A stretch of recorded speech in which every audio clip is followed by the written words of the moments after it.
Hello, guys. Welcome back. This is the first time I'm doing one of these sort of things online, and what better place to start than with my dearest eldest sister, Hannah Moore. Thank you for coming on, Hannah. Hello, hello. Thank you for having me. No worries, no worries. So I tend to start these things off in the same vein. Just tell. I mean, I'm your brother, so maybe I know everything or most things about you, but tell anybody who's watching about yourself and about kind of a little bit about yourself and your history and what brought you to the point in which you're at now. All right. Well, hello, everyone. It's nice to be here. I am a women's health and fitness specialist, and I have been a coach for about 6 years. But before I joined the fitness industry, I was actually studying film and media at uni. So this hasn't been something that I've always wanted to do or always thought that would be kind of a huge interest of mine. But over the years, I kind of channeled my kind of mental health and coping mechanisms for my anxiety and my kind of loneliness when I was at uni and stuff into exercise. And that's kind of what got me into, you know, helping others and realizing the importance of exercise and what we can do to help ourselves physically and mentally.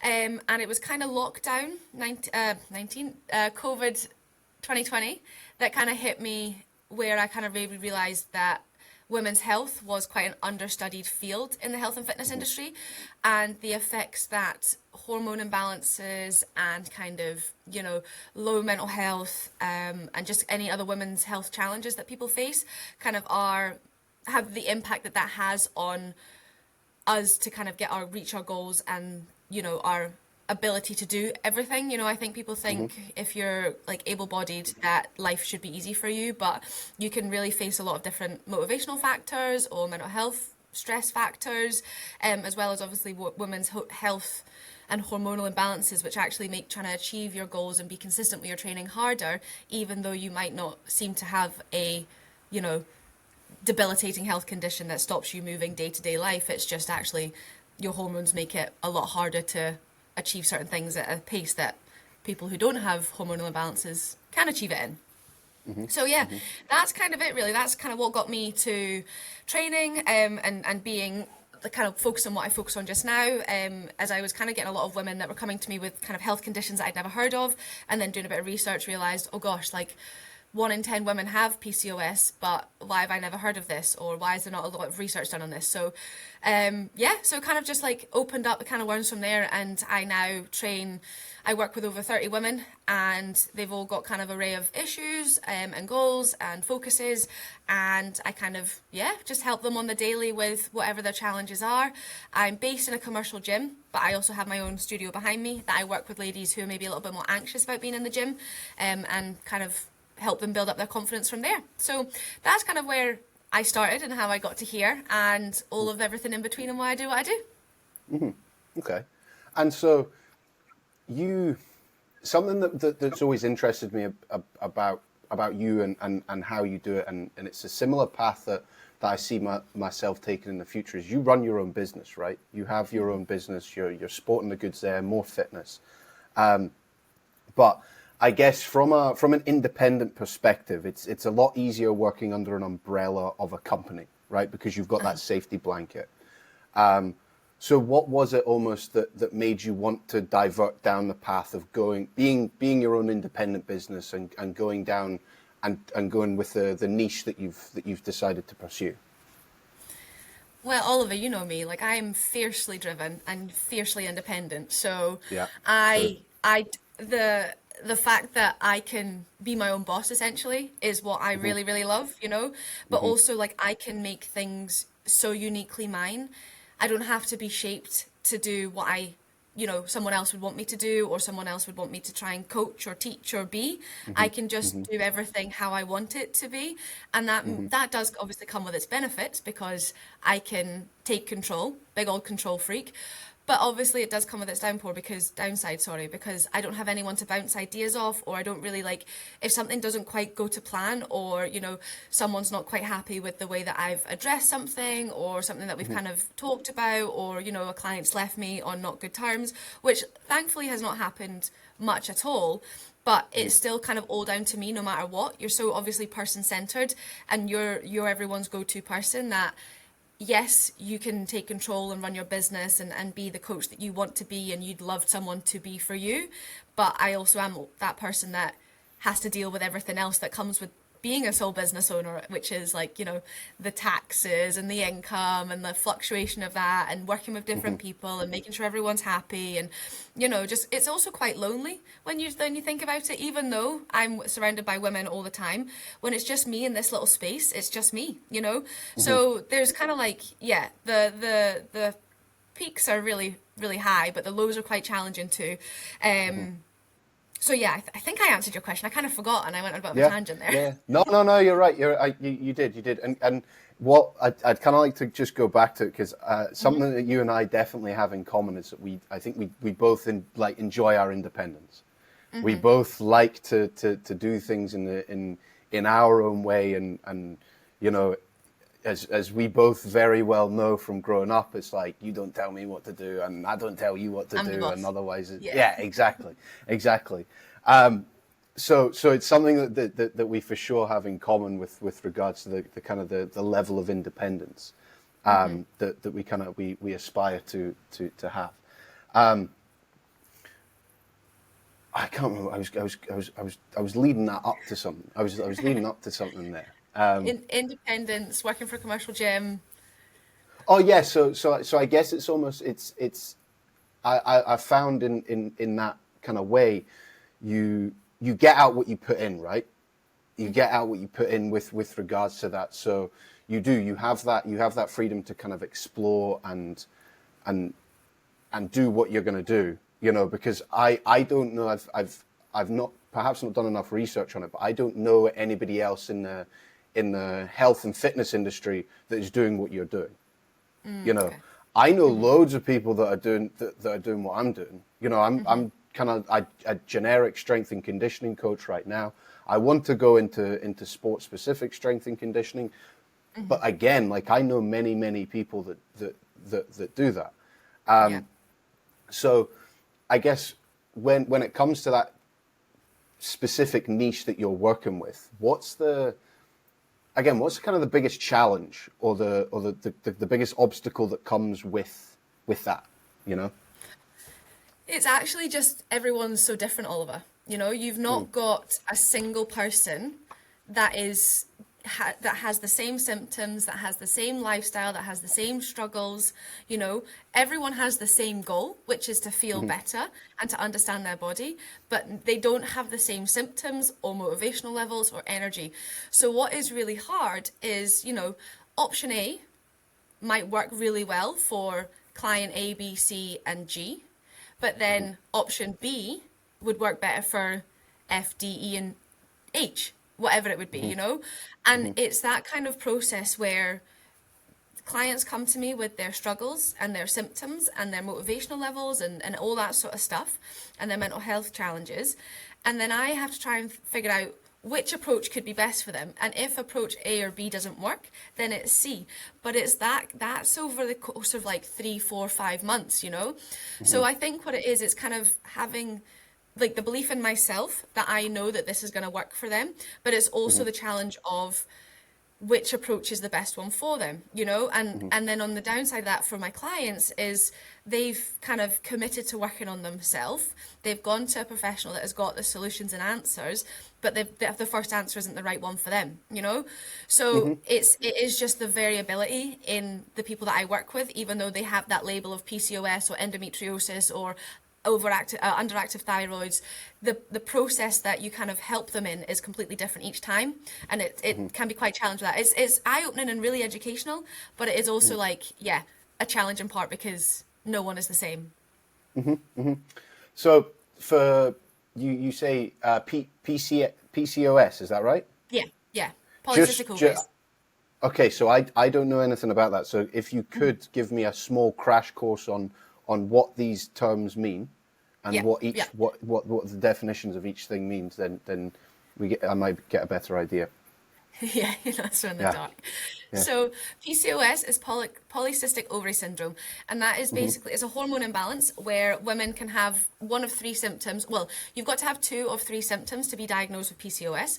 You've got to have cysts on your ovaries. You've got to have high testosterone levels, and you've got to have irregular periods. So that would mean like your regular cycle, Oliver, is 28 days. And if it is any less or any more than that, then that's considered irregular. So if you've had an irregular period for as long as you can remember, that's one symptom of PCOS. If they do a scan and they notice that you've got cysts on your ovaries, that's another symptom. Also, they do your Okay. blood tests and stuff and see that you've got higher testosterone levels. That's another symptom. So if you've got two of the three of those, then it's very likely you've got PCOS. Now, what PCOS really can mean is like it's essentially you can often have an insulin resistance as well. So you obviously got to be careful on the amount of carbohydrates and glucose that you take, because being sensitive to insulin means that your body doesn't absorb and kind of process, metabolize the glucose as effectively as someone who doesn't have an insulin sensitivity or resistance. So what it really means is if you've got PCOS, the ability to lose weight and kind of maintain a healthy weight is a lot more challenging. But also what it does mean though is your fertility levels are, or your chance of fertility, or your fertility levels are a little bit lower because of your body's not working quote unquote naturally. You don't follow a regular cycle. A regular cycle is very, very important to be able to have babies or kind of be fertile and possibly get pregnant. So it kind of makes all of that sort of process a lot harder as well. The plus side of having PCOS though is because you've got higher testosterone levels, you're super duper strong. So that's always a really fun thing for my ladies to see the strength that they can lift. But also Yeah. your symptoms can be reversed as well. So if you do start living a healthier lifestyle, you're eating well, you're moving well, your symptoms will be likely to reduce. So the cysts won't go away, but the chance of you growing any more is reduced. And also your period cycle, your menstrual cycle will become more regular. So I've had ladies that have had periods maybe twice a year for a while, and now I've got them having them every 6 weeks, or their cycle is maybe 100 days, and now they're having them maybe every 40, 50 days. So Wow. we've cut that Okay. in half. And that just means like, their body is working in their favor now, and everything is kind of almost taken over almost as it should. So that's kind of like PCOS in a nutshell, essentially. So Yeah. just quickly, just before you so what's the margin? So you say like the period cycle is every 28 days. Yeah. Is there kind of a margin beneath and a margin above that allows a little bit of leeway for that, or is it Yeah. objectively 28? Okay. No, there is a bit of flexibility. So, like, women typically have a cycle of 28 days, but some people could have it up to 35 days, some could have it to 25, but it's kind of regular at that, So It's every 25 days. average 28. Yeah, every 25 I days I'll have see. a bleed, or every 35 days I have a bleed. Whereas, I like, understand. other than that, like, it's kind of like, oh, well, my last period was like 50 days ago, and then it was 70 days after that, and then it was this, there's nothing regular about that. Regular. I understand. Okay. So Yeah. your 28 is almost your mean for every woman that you can, but it may Yeah, it's kind it of may the differ average, based on. really. I understand. Okay. Yeah. And then you were talking. You mentioned endometriosis. Oh, all of it.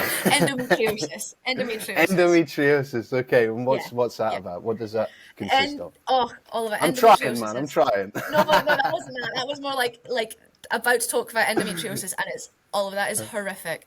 Honestly, endometriosis is really, really horrible for women, basically. So it's kind of a bit more sciencey. So I'm gonna try and keep it a bit more simple. But basically, in a woman's womb, right, we have endometrium lining, okay? Now that is normal, but what can happen is, and when you have your period, you kind of lose that old endometrium lining, okay? And I that's see, kind of yeah. like part of your regular cycle. But what often happens for people who've got endometriosis is this endometrium lining grows out with your I think it's in your uterus. So it grows out with that, okay? So what tends to happen is that means everything sticks together in your body. So if you imagine you've got your ovaries here, so everything sticks to your ovaries, like your stomach starts to, like muscles in your stomach start to stitch together because of this endometrium is growing to other parts of your body where it shouldn't grow. You can get it in your bladder, you can grow it in the bottom of your back, you can grow it in your ovaries. So it can be very, very uncomfortable for people and very, very debilitating.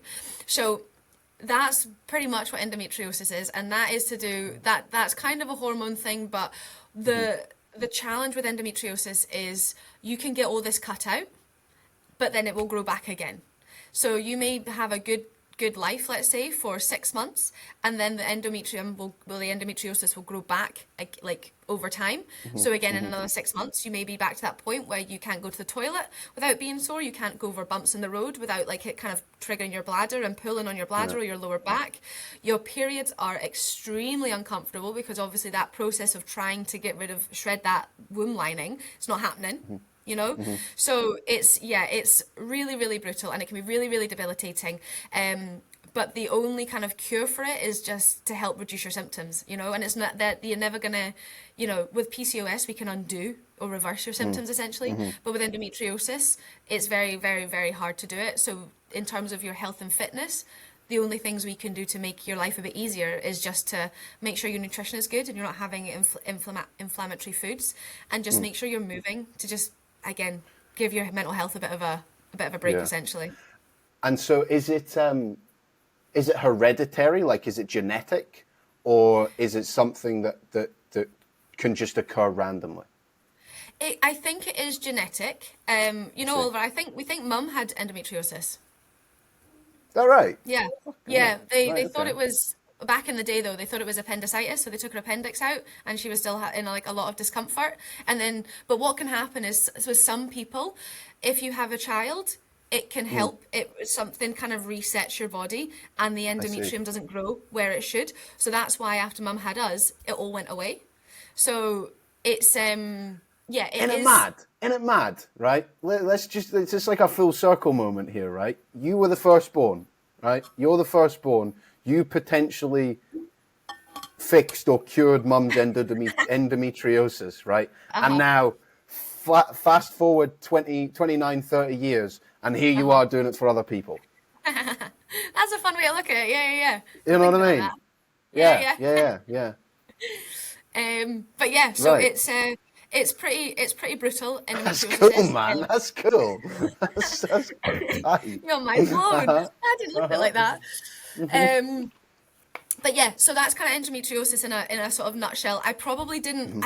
I can't remember exactly where in the body, like if it's your uterus, if it's your cervix, if it's your womb, where the endometriosis grows specifically, but it is in kind of your nether regions, and it just glues everything together. So what's really fascinating, again, more women science, is when you ovulate, which is basically your body getting ready to have a baby, only one egg because you've got 2 ovaries, only one egg a month is released, and it picks a side. So it can go from your left side down all your fallopian tubes and into your kind of like area, like your womb where you'll get pregnant, or it come from the other side, right? But what's really fascinating about when you've got endometriosis is because everything is glued so tight, when you're ovulating, you can feel that egg moving so slowly.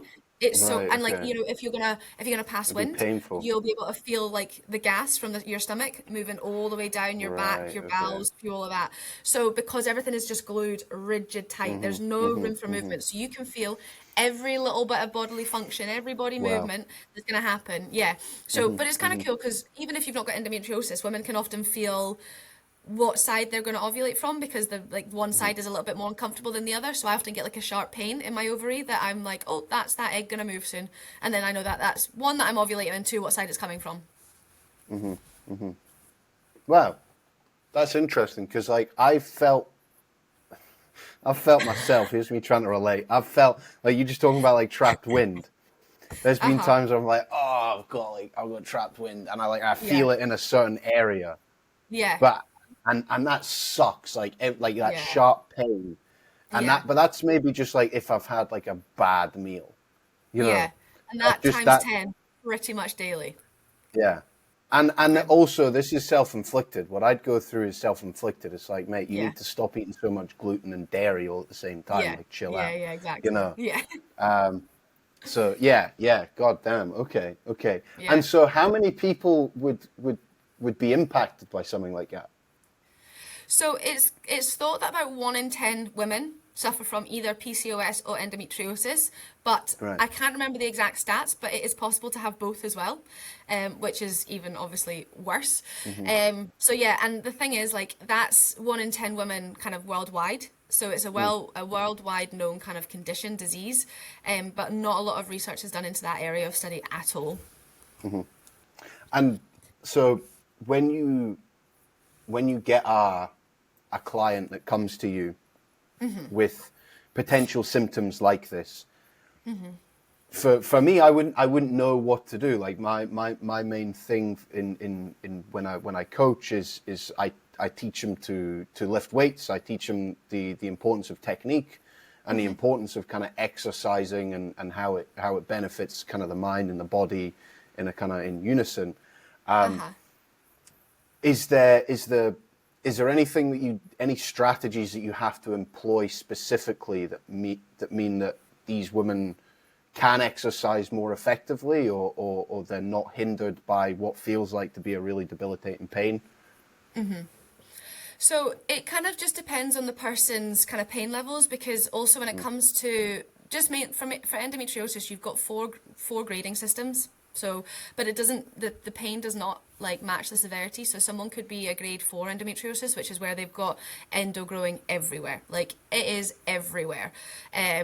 But their pain on a scale of 1 to 10 could be a 2. But you've got someone who's got grade 1, which is the endometriosis has grown just in their ovaries, but it is awfully sore for them because it's so tight, and their period pains already before they started having endometriosis is already high. You know, there's a lot of contributing factors to their pain. So they might actually be on a pain level 8. So there's no correlation between the grade and the pain level, but obviously the severity is worse.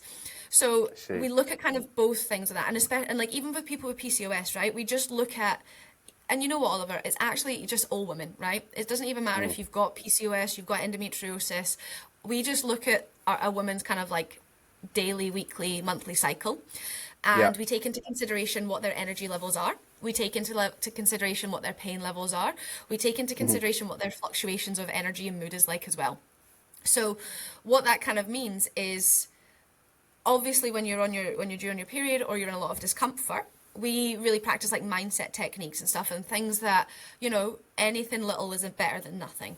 So for example, I had a client who had awful endometriosis, and she would have to come, she was on so many pills, bless you, you'd shake her and she'd rattle. She also had to have something to help her induce early menopause, so that then she wasn't like, it's so complicated trying to explain, but there was a lot of pills for her. But she's also on the menopause. She's 36. She's just, anyway. So for her, she had to come off her pill packet for 2 weeks to kind of give herself a period, and that was the worst 2 weeks of her life. She could never move out of her bed. So we would stop doing sessions, and we'd plan ahead in terms of what we could do to make her feel better and make her still feel like she's nourishing herself effectively and still taking care of herself. So we would just make sure that she's got easy to grab meals, you know, little snacky bits that are high in nutrition. So we wouldn't really kind of say, let's get you in the gym and let's do your steps and let's move. Let's just get you feeling good with what you can manage, which right now is barely even having an appetite. So we're just going to get you to have little nibbly bits. But then when it comes to how you're actually training and stuff, again, if you're having a good week, then it's just kind of making sure that you're doing movements that suit you. So I wouldn't really get my ladies that have got really bad endometriosis and chronic back pain to do your deadlifts, because I found that no matter where you go with that, it's that hinge movement that is causing like flare-ups essentially, or back pain. So we just try and do things that are not... It's the tensing of the core, right? Because you brace the core, I'd imagine. But it's also, remember this, Oliver, when you're hinging, your glutes are pulling from your back, right? So it's everything's just getting pulled down and round. So it's not only the core, it's just the muscles in the front back as well. It's about, okay, yeah, I see. Exactly. So I don't really do that, but what I do with my ladies is we find movements that work for them. So for this client in particular that I was talking about, we did a lot of cable machine work for her and a lot of upper body stuff and seated, back supported leg stuff. We'd never really do things where she didn't have a back support or she was on the floor then up and really high impact stuff. We would do everything nice and controlled. We would do everything to kind of help stabilize and strengthen her core, but we'd also do things that was kind of within her abilities. And what that kind of was really good for her is she thought for the longest time that she could never do the gym. She thought for the longest time that she was never going to be able to kind of be fit, climb hills, you know, lift weights, have a consistent healthy active routine. And now by being in the gym a bit more consistently and doing all this stuff, we've found that that's not the case at all. It's just she was kind of looking at exercises that would be really challenging for her and really, really uncomfy. But now, you know, so it's just adapting to what people work best with, you know, like even I've got one at the moment who we've cut the sessions down to half an hour. So we don't do a full time of, you know, a full hour. We do half an hour. That's interesting. So it's because I'm trying. What I'm trying to do is take what you do and kind of apply it with my own knowledge to make some form of sense with it. And something that I do a lot of is periodization. Right, as you work a lot with like periodization, you have like peaking and kind of tapering and what have you. It seems like you're doing that to a certain extent. You're doing like periodization. Does that make sense? Yeah. Yeah. So it's like I've not thought about that before because like for my client base or the people that I work with, it's of a different type of person, you know. If I had like a football player, you know, it's like that we're going to work on specific movements to make him more explosive. So that it's on a completely different way of periodization. So I've only ever thought of it in that way. I've only ever thought of it in that way within like the context of sport. So what I'm kind of learning now is that methods of periodization, you can take that, you can call it the periodization, you know. Methods of periodization applying to different ways that are not strictly for, you know, somebody who is either an athlete or an aspiring athlete or, you know, somebody who's competing in one way or another, you know. Because to be honest, when I'm working with regular clients, somebody who just comes in, they want to do a bit of strength work, a bit of fitness work, I don't periodize, right? I don't strictly periodize. I'm like, okay, how are we feeling today? This is what we did last week. We can either maintain or we can push up. And it's kind of taken on a week-to-week basis because I don't have to consider any other circumstances other than how they're kind of feeling on the day. Whereas, correct me if I'm wrong, you're taking into account what their cycle is, what you've done with them previously, like in the weeks gone by, how they're feeling on the day, but then also like the potential issues that they have come across with, whether it's PCOS or endometriosis, you know, anything like that. Is that right? Am I right in that? Pretty much. It's I mean, you'll look on the internet and it'll be like, oh, the best thing to do to kind of get the most out of your training is week 1, balls to the wall, go really, really heavy, get your PBs. Week 2 is, you know, maybe go slightly gentler, but still kind of work hard in the gym. Week 3, when you're on your period, just do yoga. Just stretch, just do yoga. Week 4, yeah, you might want to just do more mobility stuff and kind of get back into it. So if you look at it like that, you've really only got 1 week a month where you're actually able to kind of fully commit to pushing yourself in the gym. So I don't look at it like that because everyone's different. So for me, I don't really struggle with my weight, like my mood fluctuations and my motivation. Yeah, there'll be days that I really can't be bothered training, but once I'm in, I'm fine. I never really see that my strength dips 1 week and then peaks another. I feel like I'm pretty consistent with my energy levels and my performance in the gym. But other women will be different, and so that's what I teach them as well. We kind of go based on how they're feeling. So I will have some ladies that'll come to sessions and be like, I'm on my period this week and it is killing me. I'm like, right, well, let's just see what we've got and we'll just kind of adapt. But then when it comes to their programming, it still is in general like 6 to 8 week blocks. So we do progress them and we kind of do keep structure to their training, but it just within those 6 to 8 weeks, we take into account if they're going to have a flare up with or if they're due to kind of come off their pills for endo, or, you know, like if they've had their first period in 3 months because of PCOS, or if they just generally suffer from really crap periods, then we know that week we just slow it down a little bit. I don't say, right, I'll not see you just do yoga. I just kind of, you know, go based on how they're feeling. You adapt. Okay. Yeah. I think it's just the important thing is just for people to, for women especially, just listen to their bodies. You know, what kind of, how they feeling. You know, if you've had a rubbish sleep, then of course you're not going to feel like up to performing your best. If you've been like really crampy and really cravey of like rubbish foods, then your performance is not going to be great either. So I think people just think, oh, I'm on my period, I'm going to be rubbish, but it's all of these external factors that also have a play into it that people need to remember. And 9 times out of 10, you get into the swing of things with your workout or your training, and you do kind of, you know, you plod along, you get it done. You don't smash PBs, but you still manage it, you know, Right. unless you are doubled over, bed bound, because some people do get really bad periods like that. Interesting. Okay. And so, I kind of want to go back to the element of how you have your own business and how that kind of runs. So it seems, because something that always interests me is particularly with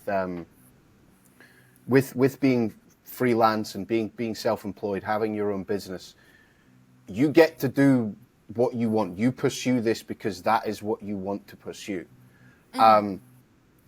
So, you know, do you ever come across things regarding kind of personal life where it there's maybe a bit more of a challenge to manage it, where like the work side and the personal side? Because I know myself is like when I'm working and I'm invested in my work and I enjoy the work that I'm doing, it's really hard to like switch off and not do that. And even people that I talk to, like when I talk to my missus, and I'm chatting to her about like things about work, and I'm like, she probably doesn't give a shit about this. She probably doesn't care about this at all. But here I am, like passionately kind of talking to her about it, and it's one of the things where like I enjoy it, right?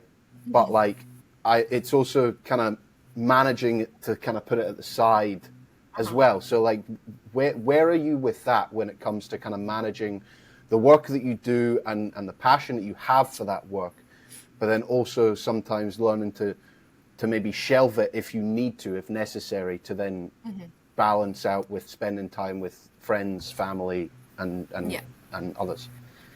So for a while it was probably quite hard because, again, serial worker over here.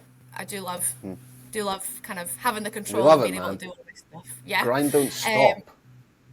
So, like, I think from that side of things, it's kind of hard, but also, like, having this space has been really useful for me. What it's let me do is just be able to kind of switch off, turn away from it. Like, I don't bring my laptop into the house, so I'm able to just kind of take that time away from my computer as and when I need it. Great. I think it's been a long time, like, in the making, but I am really good at creating boundaries now as well, you know, so weekend messages don't really get replied to as much, you know, like if someone's really struggling with something, I will get back to them pretty much as soon as I can do, but I'll not kind of panic myself and get myself stressed out about replying to everyone like as soon as they message me. That's fair enough, yep.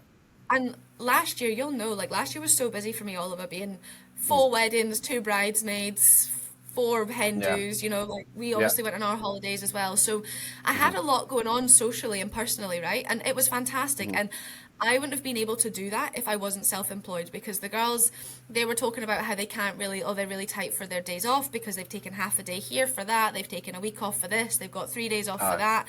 And I'm able to do it, you know. But you're just like, when we going?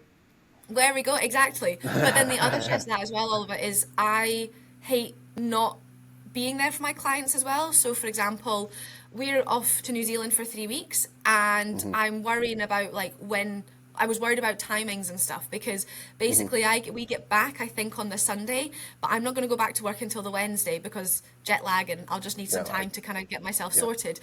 But then in my head, that means I'm missing my Monday and Tuesday clients. So how am I going to reschedule them? So I do get really worried about trying to let them down. What if I let them down and kind of making up their time, their sessions and stuff? But because that is such an important thing for me, I try not to, like my clients know that no matter what, they will get the sessions in, they will hear back from me, they will get effective coaching from me. And then I also kind of just do little things. If I know I'm going to be away, I'll just give them little challenges to focus on, you know? But also, although my community is thriving, the girls will be chatting That's what all I the was time. just about to say. Yeah. So I'll be away, I You've could be built on this this call community. I could be on this call now and then like might come back and there'll be someone who's been struggling with accessing something and then the girls have just popped in and helped. So I could be off and then there's still help and support there even if I'm not there, because at the end of the day it's not usually from me that they need it, because I've already given them everything they need. It's just now accessing it and utilizing it, you know. I think that's really cool. That because I like you put something on your Instagram story the other day, and it was one of your girls was, they were a bit worried about going to the gym and this, that, and the other, and you had a flood of girls, not one, not two. There was about 8 who were just like, yeah, like, I mean, I go at this time, you're welcome to come along with me, you know, this is the time. And so that's really cool to see, the fact that like my big sister has built like this community, or this squad of individuals who are like helping themselves and then using that to help each other. You know, it's like you're kind of you're building these ladies and these women into being independent and being confident in what they're doing, and approaching their gym work and their exercise and their health and their fitness in a positive manner. And then they then kind of distribute that to others. It's like Hannah's at the top distributing her knowledge, her expertise, and her experience, and then that's then getting like distributed again. So it's like kind of funneling down towards everybody else, and then that's only going to grow bigger, and then their confidence is going to go. So I think that's really, really cool. I think that's really cool because it's not easily done, right? Like, how long have you been doing this for now? Well, 6 years, but like 6 years. like trying to build up a community, probably like 2-3 years, probably. So long time. Yeah, exactly, But exactly. the good thing as well about having the community is there's more people to relate to, Oliver, you know. So obviously I don't have PCOS, I don't have children, I don't have endometriosis, I have a flexible working job, I live, eat, sleep, breathe in the gym. So my life is designed to achieve health and fitness goals. You know, it's designed, right? There's nothing in my way that's going to stop me maintaining a healthy exercise routine. Whereas ladies that have got children, full-time jobs that are 12 hours in the hospitals, that have got PCOS, they've got endometriosis and they can't get out of bed in the morning, like that's all things that is going to hinder progress, or just, you know, make trying to achieve things a lot harder. So by having the community of women, they can ask those questions too. Ladies, how do you navigate 12-hour shifts and get into the gym and do your meal prep? Then people will pop in and say, you know, guys, how do you kind of navigate working out or getting your steps in with kids? Oh, this is what I do, that's what I do. How about we go together then? They share their own experience, right? Exactly. And as much as I can help them, I cannot relate to absolutely everything. But out of my 30 ladies, 2 of them minimum will be able to. So that's helpful. And what it does is it gives me solutions to give to other people as well. Nice. Yeah. Okay. That's really cool. That's really cool. And so I've got one more question. Okay. I like to finish these on the same question, because if you notice, we started with what's your past. We kind of work through what's your present, what is it that you're working on now. Okay, and I like to finish with a little glimpse into the future. So for Hannah Moore, for More Fitness, what do the next 5 years look like for you? Can be 3, can be 5, can be 10. What does it look like for you? That is a good question.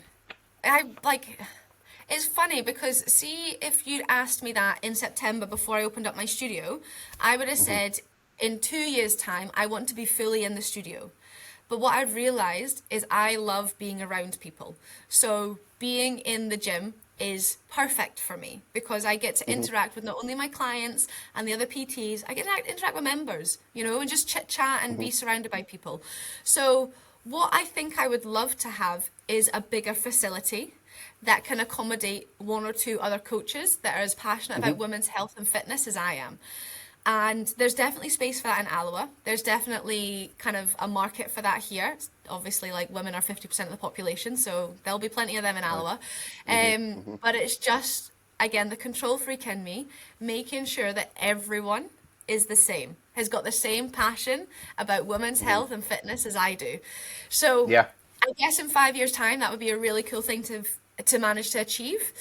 But right now, it's just how can I help my ladies more? If in 3 years' time, I can deliver an even better service to my ladies and get them better results, better understandings, you know, better kind of ways of coping with their struggles, then I'm happy with that, you know? Like, because for me, it's just about how can I help people more and how can I reach out to more people and help them feel less alone, essentially.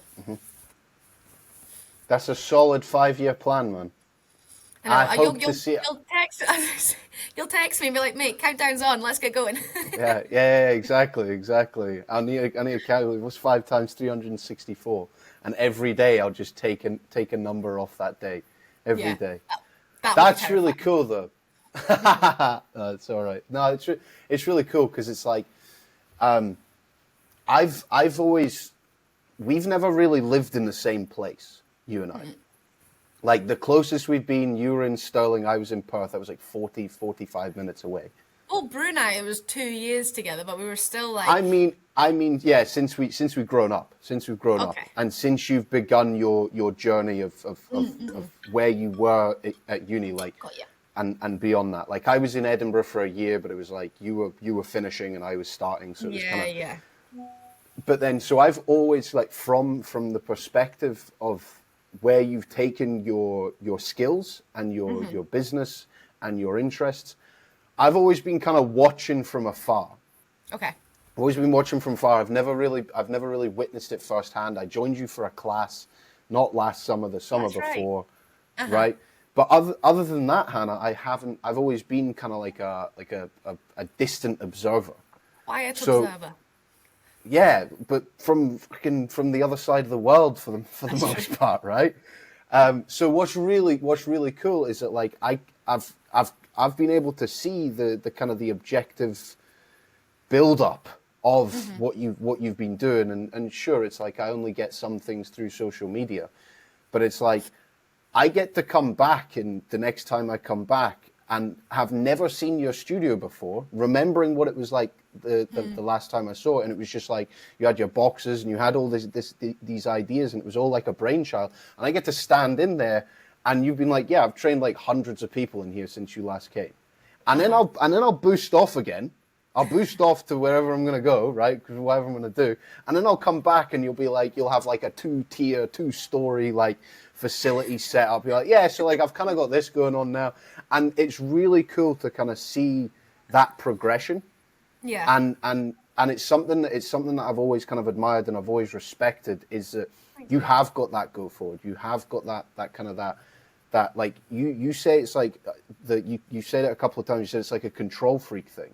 Nah, man. You know what you want to do and you go and fucking get it, which is cool. Yeah. Because not everybody has that drive, not everybody has that passion, and not everybody Yeah. has like that aim, like this is what I want to do, this is how I'm going to do it, you know. And the fact that you've taken this from where you were, like you had your own passion, you were studying media, right? And then you were working out. I remember you played volleyball as well at uni, right? Yep. You used those experiences, and you're like, okay, I don't want other people to feel how I felt in these moments, and you've created a situation where that's possible, and it continues to grow, which is really cool. Which is really cool. So Thanks, mate. yeah, long may it continue. Long may it continue. Fingers For crossed. anybody watching, do you have any last piece of knowledge or wisdom you would like to impart on them? Yeah, like guys, never ever ever underestimate the power of exercise. That doesn't have to be a sweat fest. It doesn't have to be like, you know, big weights in the gym. It could literally be a gentle stroll outside or some yoga or some swimming. But never ever ever underestimate the power that will have, the effect that will have on you, because it is, yeah, like game changing, and it's just the best thing you could ever do for your health, your mental health, your well-being, everything. So yeah, Health do is what you wealth, man. enjoy. Yeah, do what you enjoy, stick with it, and just be happy. Don't look at the physical things, look at the mental things and how you're feeling, and yeah, you'll be happy. Very, very sound advice. Where can people find you, Hannah? Where can people Um, find you? You can find me on Instagram, More to Fitness, because there's more to fitness than I'll put a little thing at the bottom. hashtag. Yeah. Mm-hmm. And Facebook, I think I'm just More Fitness, and that's me. Yeah. Okay. Ta-da. There she is. There she is. I've got your hoodie. You know, it stays in the gym.